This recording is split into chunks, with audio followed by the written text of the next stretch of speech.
Good evening dear students. आज हम आ चुके हैं आपका पार्ट सेकंड लेके, जिसमें हम बात करेंगे कि सोशल साइंस जो है ये क्या हेल्प करता है, ये हमें क्या समझाता है। तो आइए चलिए स्टार्ट करते हैं। पहला जो पॉइंट है वो बता रहा है कि how people live together. Social science हमें ये बताता है कि सारे जो लोग हैं वो आपस में ऑल टुगेदर कैसे रहते हैं। आप तो जानते ही हो कि इंडिया इतनी बड़ी डाइवर्स कंट्री है कि इसमें अलग अलग टाइप के लोग रहते हैं। तो ये काफी ज्यादा इम्पोर्टेंट हो जाता है कि उन सभी लोगों में कोऑपरेशन होनी चाहिए, उन सभी का जो नेचर होना चाहिए वो आपस में हेल्पफुल होना चाहिए, ताकि सभी जो लोग हैं वो आपस में प्यार से रह सके, फ्रेटर्निटी के साथ रह सके, यानी वो भाईचारे की भावना के साथ रह सके, बंधुत्व की भावना के साथ रह सके। आइए दूसरा पॉइंट देखते हैं, how societies are formed. Social science हमें ये भी अंडरस्टैंड कराता है कि जो सोसाइटीज है वो कैसे बनाई जाती है। यानी अभी सोसाइटी होती क्या है? सोसाइटी होती है एक ऐसे लोगों का ग्रुप जिसमें जो लोग हैं उनमें होती तो विविधता है, यानी उनमें डाइवर्सिटी तो बहुत होती है, बट बेटा डाइवर्सिटी होने के बावजूद भी वे सभी लोग एक जगह रहते हैं, एक दूसरे को सपोर्ट करते हैं, एक दूसरे को कोऑर्डिनेट करते हैं। ये तो आप सभी जानते ही है कि भारत में अलग अलग जाति के लोग, अलग अलग धर्म के लोग, अलग अलग भाषा के लोग, जिनकी नस्ल अलग है वो लोग, तथा उनका जन्म स्थान भी अलग है, वे सभी लोग भारत का हिस्सा है, परंतु वे आपस में एक साथ रहते हैं। तो सोशल साइंस हमें यही बताता है कि कैसे एक समाज का निर्माण होता है।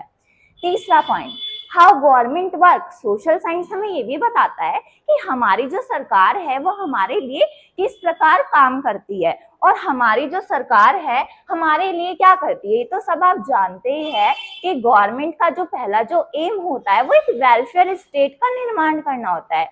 यानी अब ये वेलफेयर स्टेट होता क्या है? वेलफेयर स्टेट एक ऐसा स्टेट होता है जिसमें लोगों को सारी सुख सुविधाएं जो दी जाती है वो गवर्नमेंट के द्वारा दी जाती है, जैसे हेल्थ केयर फैसिलिटीज हो गई, एजुकेशन फैसिलिटीज हो गई, और भी बहुत सारी सुख सुविधाएं जिनसे जो लोगों का जो जीवन होता है वो आसान बनता है। नेक्स्ट जो पॉइंट आपका आता है वो आता है कि how resources are used. Social science आपको ये भी अंडरस्टैंड कराता है, ये भी बताता है कि आप किस तरीके से रिसोर्सेज का यूज करेंगे। आप तो ये सभी जानते ही है कि भारत की जो पॉपुलेशन है वो डे बाय डे बढ़ती जा रही है, और आप सभी ये भी जानते होंगे कि हमारे पास जो रिसोर्सेज है वो लिमिटेड है, बट हमारी जो पॉपुलेशन है वो अनलिमिटेड होती जा रही है। तो सोशल साइंस हमें ये अंडरस्टैंड कराता है कि किस तरीके से हमें अपने जो हमारी अनलिमिटेड पॉपुलेशन है उसके साथ हमें लिमिटेड रिसोर्सेज को किस तरीके से यूज करना है। तो इसके साथ ये हमारे 4 पॉइंट्स पूरे कंप्लीट हो जाते हैं कि हमें सोशल साइंस क्या क्या अंडरस्टैंड कराता है, हमें क्या क्या बताता है।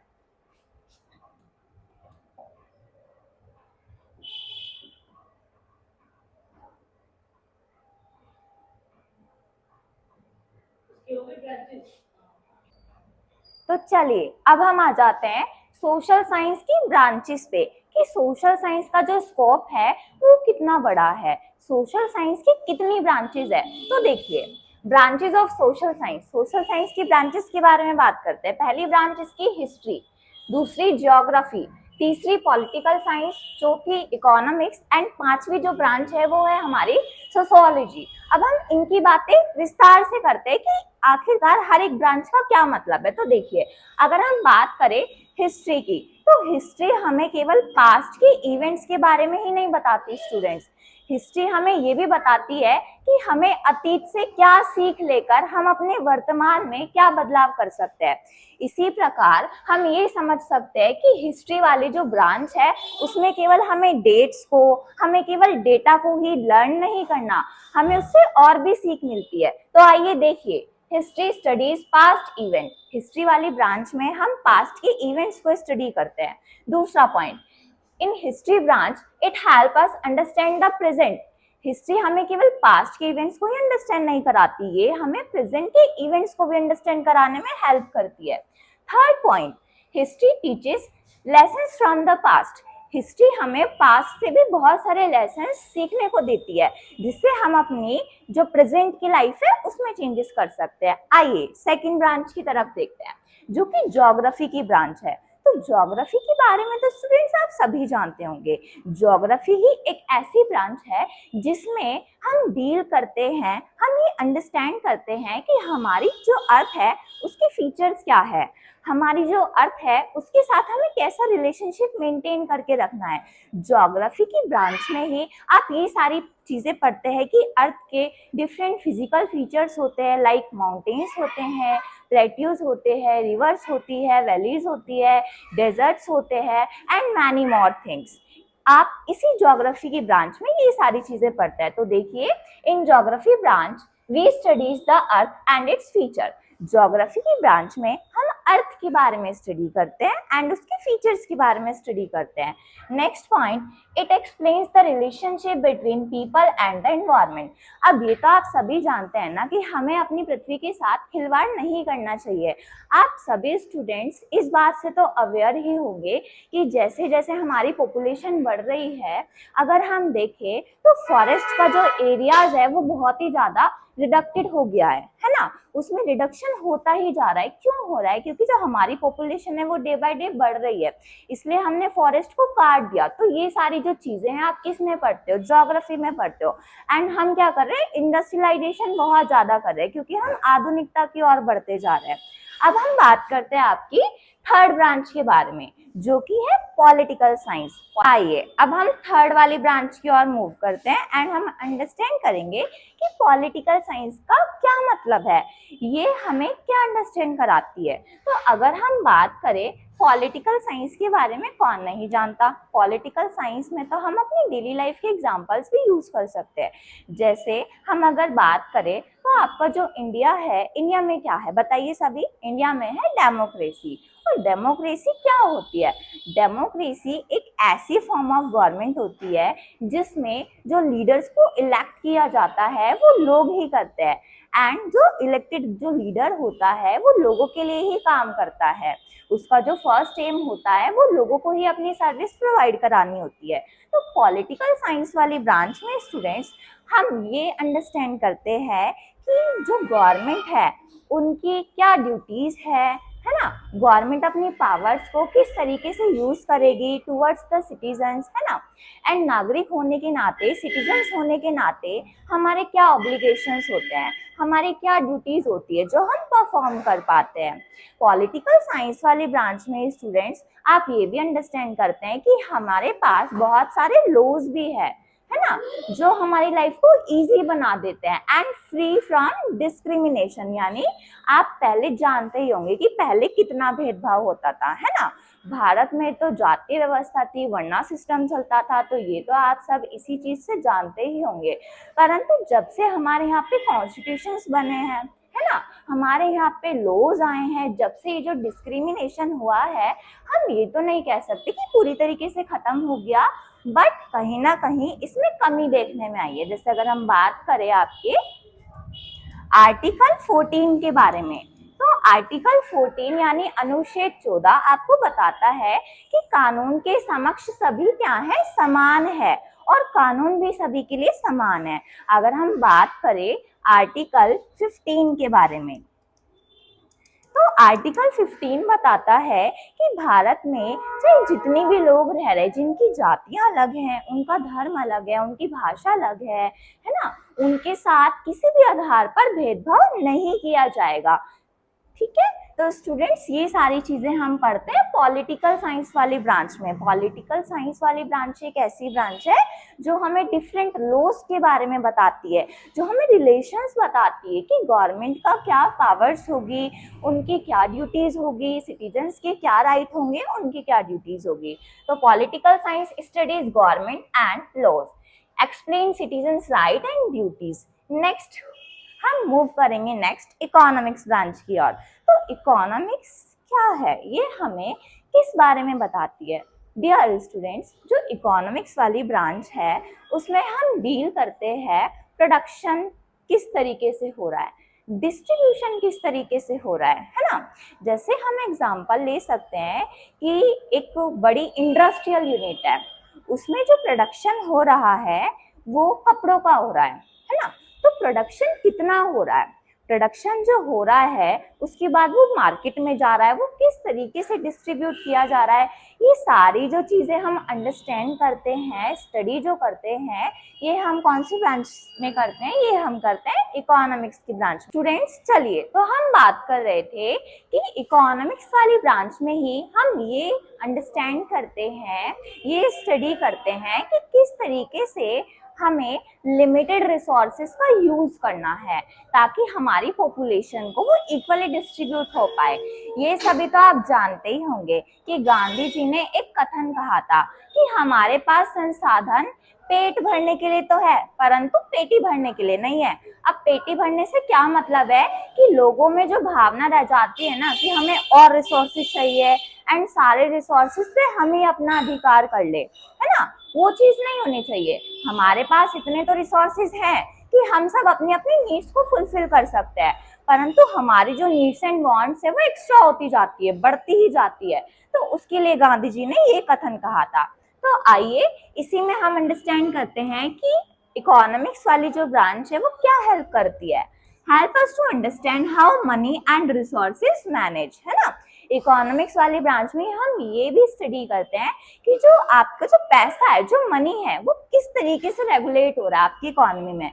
आप डे बाय डे देखते होंगे कि प्राइसेस जो हैं वो इंक्रीज होते जा रहे हैं, जिसको हम क्या बोलते हैं, इन्फ्लेशन बोलते हैं, यानी मुद्रास्फीति। वस्तुओं की जो प्राइसेस है वो बढ़ते जाते हैं, है ना, एंड उनकी जो डिमांड है वो क्या होती जाती है, कम होती जाती है, क्योंकि भाई जब कोई चीज महंगी होगी तो लोग उसकी कम डिमांड करेंगे ना। नेक्स्ट मूव हम करते हैं सोशियोलॉजी। तो आपकी जो नेक्स्ट ब्रांच है स्टूडेंट, वो है हमारी सोशियोलॉजी ब्रांच, जिसको हम बोलते हैं समाजशास्त्र। इसमें हम क्या स्टडी करते हैं, समाज शास्त्र में हम स्टडी करते हैं कि समाज में जितने भी आपके ग्रुप्स रह रहे हैं, जितने भी आपके लोग रह रहे हैं, उनका क्या नेचर है, उनका क्या बिहेवियर है, वो आपस में एक दूसरे के साथ किस तरीके से रह रहे हैं, है ना। इसमें हम डिफरेंट इंस्टीट्यूशंस के बारे में भी बात करते हैं कि एक जो देश है उसको चलाने के लिए बहुत से इंस्टीट्यूशंस चाहिए होते हैं, क्योंकि कोई भी जो एक देश है वो केवल सरकार से नहीं चल सकता, हमें कॉलेजेस भी चाहिए, हमें स्कूल्स भी चाहिए, है ना, लोगों की नीड्स को फुलफिल करने के लिए, उनके इंटरेस्ट को सर्व करने के लिए स्टूडेंट्स हमें मार्केट्स की भी नीड पड़ती है ना। तो ये सारी जो चीजें हैं ये किस में आ जाती है, आपकी सोशियोलॉजी वाली ब्रांच में, कि मानव का क्या स्वभाव है, उसका जो स्वभाव है उसके लिए किन किन चीजों की आवश्यकताएं हैं, मानव को क्या क्या चीजें चाहिए, एक समाज का जो निर्माण होता है वो किन किन चीजों से मिलाकर होता है। तो ये हम अंडरस्टैंड करते हैं आपकी सोशियोलॉजी वाली ब्रांच में। It is studies society and social behaviour, ठीक है। नेक्स्ट जो पॉइंट है आपका वो एक्सप्लेन करता है, explain social groups and institutions. Sociology वाली ब्रांच ही आपको ये एक्सप्लेन करती है कि डिफरेंट जो सोशल ग्रुप्स है वो कैसे, जैसे आप जानते हो ना कि इंडिया में भी बहुत से सोशल ग्रुप्स हैं, है ना, लाइक आपके एससीज हो गए, एसटीज हो गए and many more other groups हो गए। ट्राइबल सोसाइटीज में भी इनकी अलग अलग ग्रुप्स बटे होते हैं, है ना। नेक्स्ट आपके इंस्टीट्यूशंस, जैसे आपके कॉलेजेस, यूनिवर्सिटीज, मार्केट्स एंड आपकी गवर्नमेंट। स्टूडेंट्स चलिए, तो हम बात कर रहे थे कि इकोनॉमिक्स वाली ब्रांच में ही हम ये अंडरस्टैंड करते हैं, ये स्टडी करते हैं कि किस तरीके से हमें लिमिटेड रिसोर्सेज का यूज करना है ताकि हमारी पॉपुलेशन को वो इक्वली डिस्ट्रीब्यूट हो पाए। ये सभी तो आप जानते ही होंगे कि गांधी जी ने एक कथन कहा था कि हमारे पास संसाधन पेट भरने के लिए तो है परंतु पेटी भरने के लिए नहीं है।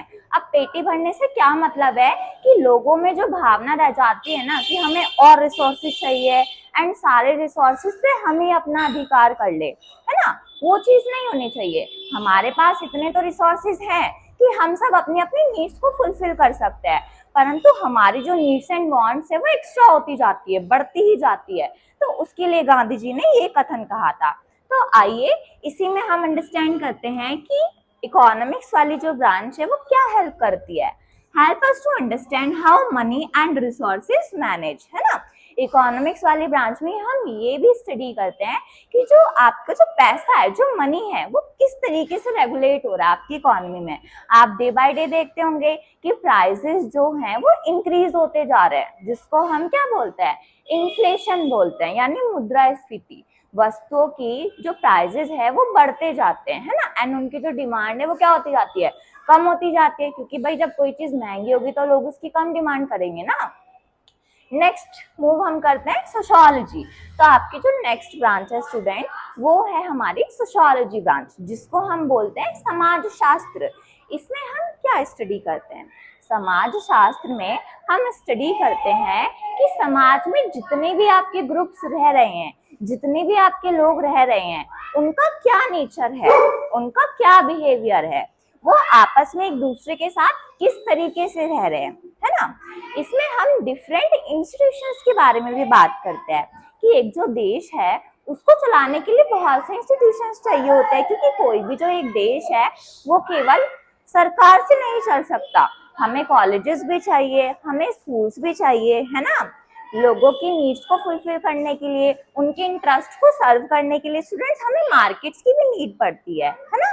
तो ये सारी जो चीजें हैं ये किस में आ जाती है, आपकी सोशियोलॉजी वाली ब्रांच में, कि मानव का क्या स्वभाव है, उसका जो स्वभाव है उसके लिए किन किन चीजों की आवश्यकताएं हैं, मानव को क्या क्या चीजें चाहिए, एक समाज का जो निर्माण होता है वो किन किन चीजों से मिलाकर होता है। तो ये हम अंडरस्टैंड करते हैं आपकी सोशियोलॉजी वाली ब्रांच में। It is studies society and social behaviour, ठीक है। नेक्स्ट जो पॉइंट है आपका वो एक्सप्लेन करता है, explain social groups and institutions. Sociology वाली ब्रांच ही आपको ये एक्सप्लेन करती है कि डिफरेंट जो सोशल ग्रुप्स हैं वो कैसे, जैसे आप जानते हो ना कि इंडिया में भी बहुत से सोशल ग्रुप्स हैं, है ना, लाइक आपके एससीज हो गए, एसटीज हो गए and many more other groups हो गए। ट्राइबल सोसाइटीज में भी इनकी अलग अलग ग्रुप्स बटे होते हैं, है ना। नेक्स्ट आपके इंस्टीट्यूशंस, जैसे आपके कॉलेजेस, यूनिवर्सिटीज, मार्केट्स एंड आपकी गवर्नमेंट। तो देखिए हम आ जाते हैं अपनी थर्ड वाली स्लाइड पर। इसमें क्या बताया गया है, इसमें बताई गई है इम्पोर्टेंस ऑफ सोशल साइंस, कि सोशल साइंस की इम्पोर्टेंस क्या है, भाई इसका रिलेवेंस क्या है, इसकी महत्वता क्या है, इसमें हम ये चीज स्टडी करेंगे। तो देखिए पहला पॉइंट हमें क्या बता रहा है, हेल्प एक्सप्लेन ह्यूमन बिहेवियर। अभी हम सेकेंड वाली स्लाइड में पढ़ के आए हैं ना कि सोशियोलॉजी वाली ब्रांच में हम स्टडी करते हैं कि सोशल साइंस में जो सोशियोलॉजी वाली ब्रांच है उसमें ह्यूमन के बिहेवियर के साथ डील किया जाता है, कि क्या जो ह्यूमन है उसका बिहेवियर कैसा है ना, उसके डिफरेंट एस्पेक्ट्स कैसे हैं, वो दूसरों के साथ कैसे इंटरेक्ट करता है ना। तो ये सारी जो स्टडी हम करते हैं, ये ह्यूमन बिहेवियर की स्टडी हम सोशल साइंस वाली ब्रांच में करते हैं। Next, builds civic awareness. आपको पता है जो सोशल साइंस होता है वो एक मनुष्य को उसमें अवेयरनेस पैदा करता है, उसमें जागरूकता लेकर आता है। कहने का मतलब ये है कि एक नॉर्मल सिटीजन होने में एंड एक अवेयर एंड एक्टिव सिटीजन होने में काफी ज्यादा डिफरेंस होता है, बहुत बड़ा अंतर होता है। एक एक्टिव सिटीजन, एक अवेयर सिटीजन को हमेशा अपने राइट्स के बारे में पता होगा, हमेशा अपनी ड्यूटीज के बारे में पता होगा। वहीं पे एक जो दूसरा नॉर्मल सिटीजन होगा वो इनएक्टिव होगा, वो इतना ज्यादा ऑर्गेनाइज्ड नहीं होगा, है ना, इतने ज्यादा उसके पास अच्छे थॉट्स नहीं होंगे, है ना, जितने अच्छे थॉट्स एक well organised active and aware citizen के पास होगा। तो सोशल साइंस की इंपॉर्टेंस ये भी है कि ये लोगों में सिविक अवेयरनेस पैदा करता है, लोगों में जागरूकता लेकर आता है, लोगों को अपने अधिकारों के बारे में पता होता है। यदि किसी व्यक्ति के अधिकारों का वायलेशन हो रहा होता है, किसी व्यक्ति के अधिकारों का उल्लंघन हो रहा होता है, तो व्यक्ति उसके लिए आवाज भी उठा सकता है। इसी को तो सिविक अवेयरनेस बोलते हैं, है ना। जैसे मान लिया कोई बीमारी आ गई तो लोग क्या करवाएं, जब लोगों के पास मतलब लोगों कोरोना से अफेक्टेड हो गए थे तो क्या हुआ था, वैक्सीनेशन हुआ था ना, तो सारे जो लोग थे उनमें अवेयरनेस थी, है ना भाई, इसलिए उन्होंने वैक्सीनेशन कराया था। नेक्स्ट हम आ जाते हैं थर्ड पॉइंट पे। थर्ड पॉइंट हेल्प करता है सोशल साइंस बेटा, इसलिए भी इम्पोर्टेंट है क्योंकि ये हेल्प करता है डिसीजन मेकिंग में। भाई अगर हम सोशल साइंस की स्टडी करते हैं ना, तो सोशल साइंस एक तरीके से पूरा ब्रह्मांड है। इसमें यदि आप स्टडी करते हो तो आपको हर एक एस्पेक्ट के बारे में पता चलेगा, हर एक चीज के बारे में आपको नॉलेज होगी, है ना। आप इसमें पॉलिटिकल साइंस पढ़ते हो, सोशियोलॉजी पढ़ते हो, ज्योग्राफी पढ़ते हो, हिस्ट्री पढ़ते हो, इकोनॉमिक्स पढ़ते हो।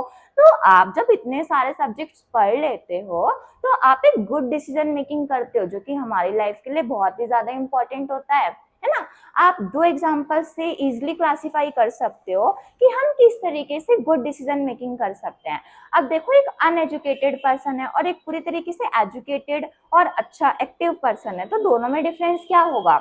एक पर्सन जो डिसीजन मेकिंग करेगा उसमें खुद ही कंफ्यूज हो जाएगा कि क्या ये मैंने सही किया या गलत किया, उसे कुछ भी समझ नहीं आएगा, है ना। बट एक जो organised and active and aware citizen होगा वो सटीक डिसीजन मेकिंग करेगा हमेशा, है ना। तो सोशल साइंस हेल्प करता है डिसीजन मेकिंग में। नेक्स्ट पॉइंट आपका आता है इम्प्रूव कम्युनिटीज। अभी कम्युनिटीज क्या है भाई, आप सभी जानते हो कि India is a diverse country, है ना। इंडिया में अलग अलग लोग रहते हैं। अब आपको पता है हर एक व्यक्ति का जो पर्सपेक्टिव होता है वो बिल्कुल अलग होता है, सबकी जो आइडियोलॉजीज होती है वो बिल्कुल अलग होती है, सबका दिमाग बेटा एक जैसा नहीं सोच सकता। जैसे एक सिक्के के दो पहलू होते हैं, ऐसे जो हर एक जो व्यक्ति है उसका सोचने का जो नजरिया है, उसका देखने का जो नजरिया है वो बिल्कुल एक दूसरे से भिन्न है। परंतु फिर भी सब क्या कर रहे हैं, एक साथ एक ही कम्युनिटी में रह रहे हैं, सभी एक ही समाज का भाग है, आपस में भी सभी लोग कोऑपरेट कर रहे हैं, कोऑर्डिनेट कर रहे हैं। उनका जो नेचर है वो एक दूसरे के प्रति हेल्पफुल नेचर है ना। कि आपने सुना होगा ना, जो फ्रांसीसी क्रांति थी, जो फ्रेंच रेवोल्यूशन था, उसने सभी को एक स्लोगन दिया था। क्या दिया था?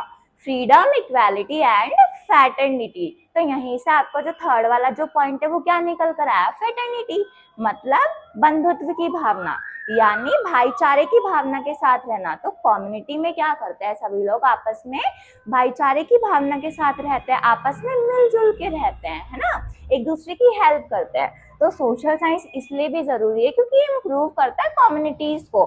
भाई कम्युनिटीज आपस में एक दूसरे के साथ डिस्प्यूट ना करे, लड़े ना, वो आपस में रहे एक दूसरे की स्ट्रेंथ बनकर। Next, make us responsible citizen. ये अभी हम पढ़कर आए कि सोशल साइंस क्या करता है, हेल्प करता है हमें एक रिस्पॉन्सिबल सिटीजन बनाने में। क्योंकि जब आपको आपकी ड्यूटीज पता चल जाएगी, है ना, आपको सारी चीजें पता चल जाएगी, तो आप एक गुड सिटीजन बन जाओगे, आप एक रिस्पॉन्सिबल सिटीजन बन जाओगे। केवल जो गवर्नमेंट होती है उसका ही काम नहीं होता अपनी सर्विस प्रोवाइड कराना नागरिकों को। नागरिक होने के नाते हमारी भी ये ड्यूटी बनती है कि हम भी अपनी कुछ सर्विसेज प्रोवाइड कराएं अपने नेशन को, है ना। जैसे कि हम कुछ बेसिक रूल्स को फॉलो कर सकते हैं, जैसे ट्रैफिक रूल्स को हम फॉलो करते हैं, हम अपने राष्ट्रगान का सम्मान करते हैं, ये सारी चीजें। नेक्स्ट पॉइंट आपका आता है सोशल साइंस इसलिए भी जरूरी है क्योंकि ये हेल्प करता है डेवलप क्रिटिकल थिंकिंग। अब देखो, ये क्रिटिकल थिंकिंग क्या होती है? कोई भी एक इवेंट है, कोई भी एक चीज है, उसमें आप उसकी पॉजिटिविटीज भी सोच रहे हो एंड नेगेटिविटीज भी सोच रहे हो कि अगर मैं ये चीज करता हूँ या करती हूँ तो इसके प्लस पॉइंट्स क्या होंगे एंड इसके माइनस पॉइंट्स क्या होंगे, है ना। तो एक तरीके से आपने क्रिटिकल इवेल्युएशन कर दिया इस चीज का। तो इसी को बोलते हैं क्रिटिकल थिंकिंग, कि आप कोई भी कदम उठाने से पहले, कोई भी डिसीजन मेकिंग करने से पहले, कुछ भी आप करने से पहले आप ये सोच ले कि इसके परिणाम क्या होंगे, है ना, पॉजिटिव परिणाम होंगे इसके, नेगेटिव परिणाम होंगे। इसी को क्रिटिकल थिंकिंग बोलते हैं, है ना। कि आपको एक रेशनल व्यक्ति बनकर सोचना है, आपको चीजें रटी रटाई नहीं सोचनी, जैसे पहले से चलती आ रही है वो नहीं सोचनी, आपको एक डिफरेंट माइंडसेट के साथ सोचना है, ठीक है, ताकि आप चेंजेस भी ला पाओ। इसी को बोलते हैं क्रिटिकल थिंकिंग।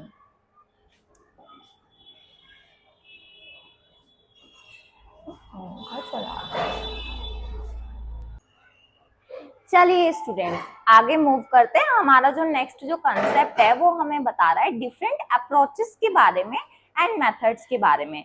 अब अप्रोचेस एंड मेथड्स ये क्या है जिनकी स्टडी हम सोशल साइंस में ही करते हैं।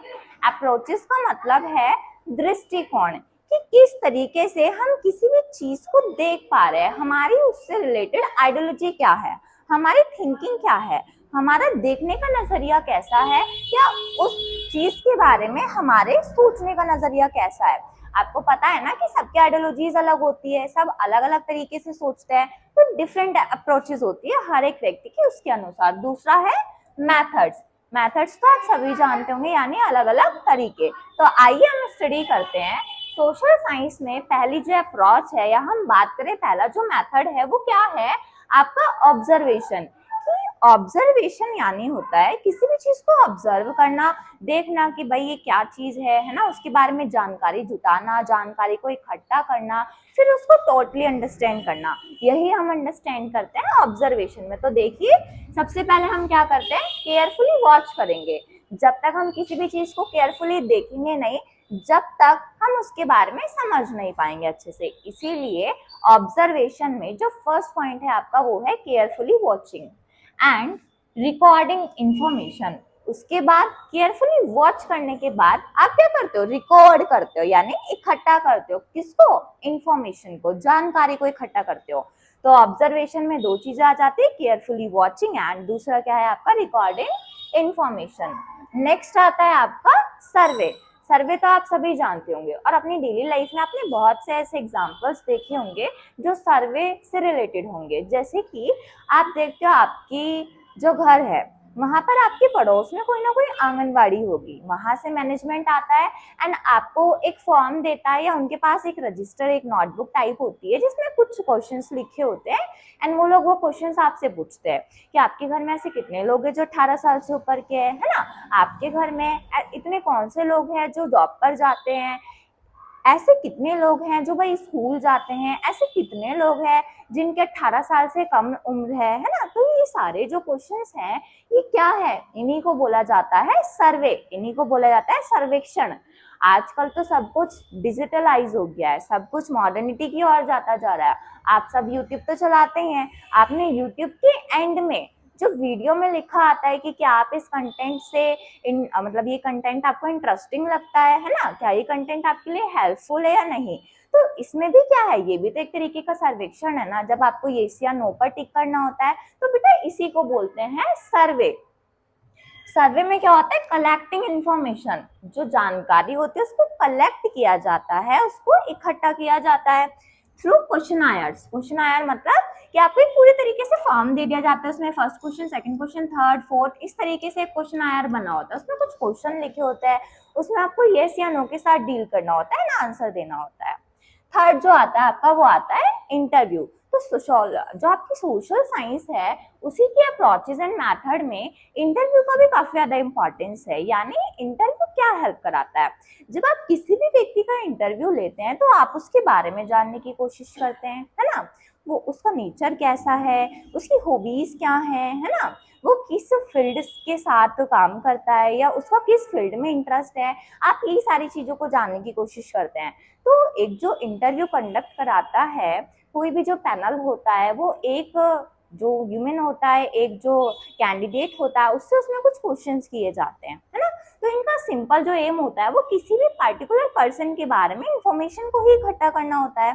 तो इंटरव्यू में क्या है, आस्किंग पीपल क्वेश्चन, कि पीपल क्या करते हैं भाई, क्वेश्चंस पूछते हैं टू नो देयर ओपिनियंस, है ना। क्या आपको मैंने कोई भी सिचुएशन दे दी भाई, है ना, कि आप किस तरीके से भारत में गरीबी को कम कर सकते हो, तो हर एक व्यक्ति का उस पर जो ओपिनियन होगा वो क्या होगा, अलग अलग होगा ना।